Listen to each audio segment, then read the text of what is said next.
the early 1980s, I was living in South London with my boyfriend. We shared a house with his sister and her partner.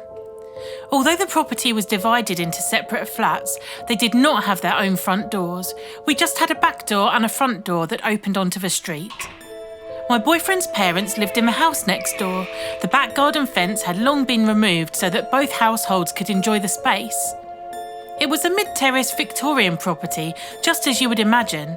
A cellar, ground floor, first floor and 2 attic rooms. Our bedroom was in the attic alongside a kitchen area. We all shared the bathroom on the first floor. Around that time, playing squash became fashionable. It was a sport that anyone who was something in the city would play after work, vying for some perceived dominance or other. Well, eventually, the craze filtered down to street level, and squash courts were the place to go, if that was your thing. It was definitely not my thing. On this particular evening, everyone had arranged to go out to play squash, including my boyfriend's parents. Off they all went, leaving me on my own in the house, with next door empty too. I decided to make good use of that time by having a long bath. As usual, I needed to wind down after a very busy and stressful day at work. I recall that it must have been autumn or maybe winter because it was already dark when they left. I had been in the bath a while, just lying there, letting my mind wander, occasionally topping up with hot water. The house was silent. I remember noticing that I was so very still that there was no sound of water lapping around me. It was then that I became aware of the footsteps. Someone was walking around on the ground floor, along the hallway, and in and out of the rooms. I froze. My fight or flight mode immediately kicked in, while at the same time the sensible and practical side of my brain was trying to process what was going on. I knew that I had to remain calm in the water for as long as possible to give myself the best chance of working out what to do next. Initially, I thought that maybe my boyfriend's parents were home and had let themselves in through the back door. But I hadn't heard the door open, and in any case, I'm sure they would have called up to me because they knew I would be there. They certainly wouldn't have been going in and out of the rooms without permission. Still, the footsteps continued downstairs.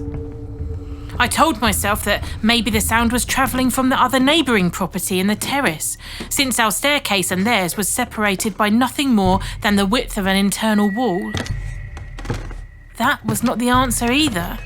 The sound of the footsteps was not muffled. It was distinct, purposeful. It was the tread of a man on the hard flooring. I was facing the open bathroom door, which led immediately to the top of the stairs. The landing light was not on. All I could see was that ominous pitch-black rectangle. I battled to keep my breathing as shallow as possible, and I concentrated on not making even the slightest movement.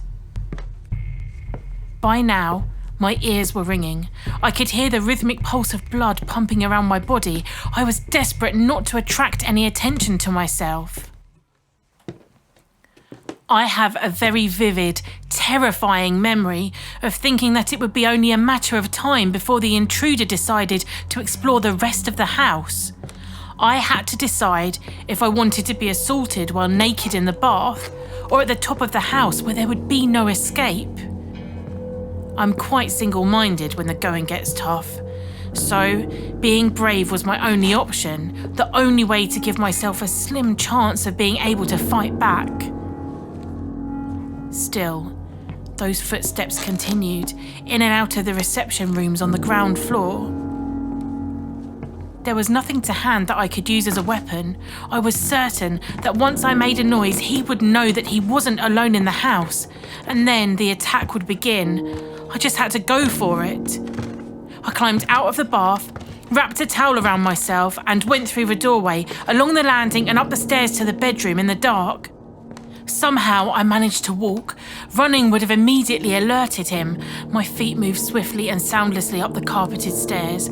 Sopping wet hair was sticking to my neck and shoulders. It made me feel as though someone was touching me. I carried on as steadily as I could. Eventually, I got to the bedroom and closed the door quietly with a click, just in case, by some stroke of luck, he hadn't heard me leaving the bathroom. As quickly as possible, I got dressed, not bothering to dry myself. My overriding thought was that there was no way I could contemplate having to defend myself naked. A few minutes passed. My heart was thumping. I daren't move. Finally, I allowed myself to listen. Nothing. No sound of anyone climbing the stairs to find me. No sound of anyone walking about the house. For a while, I couldn't allow myself to believe it. I thought that maybe he was already up there with me, waiting on the other side of a door, planning his entrance. I just had to sit it out. But still nothing. I wondered if I should turn on the radio. That would take my mind off things. I decided against it. I waited, struggling to keep my breathing calm and regular, sitting on the edge of the bed. Time passed. I have no idea how much time. I stayed in the room, motionless, until my boyfriend got back. It was overwhelming to hear him chatting with the other members of the household, coming upstairs, and to actually see him walking into the bedroom. Normality flooded back to me. I explained everything about the intruder, crying but not wanting to come across as hysterical. Well, he was baffled, as he assured me that he found the back and front doors locked when he arrived, and there were no obvious signs of anything being out of place downstairs. I asked him loads of questions, getting him to verify where things were, if the internal doors were shut, if there was anything that could possibly have been moved, or maybe could have been the cause of the footsteps I heard. But to him, nothing had changed since they left to play squash a few hours earlier.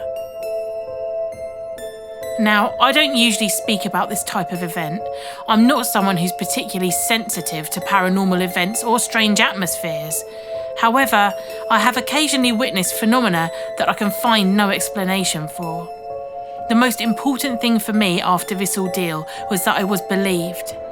That person downstairs was not an intruder, not a thief. When I recounted the incident, I suddenly realised it was someone who knew the layout of the house and was walking around, just going about their daily life. There was no urgency in their movements.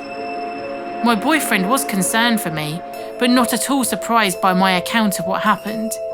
He merely added it to his repertoire of tales about the house. You see, as I discovered, this was just one of many true stories about inexplicable things that had gone on there over the years. Inexplicable to us in our everyday world, but not so if you believe in the continuous bond between buildings and their former inhabitants.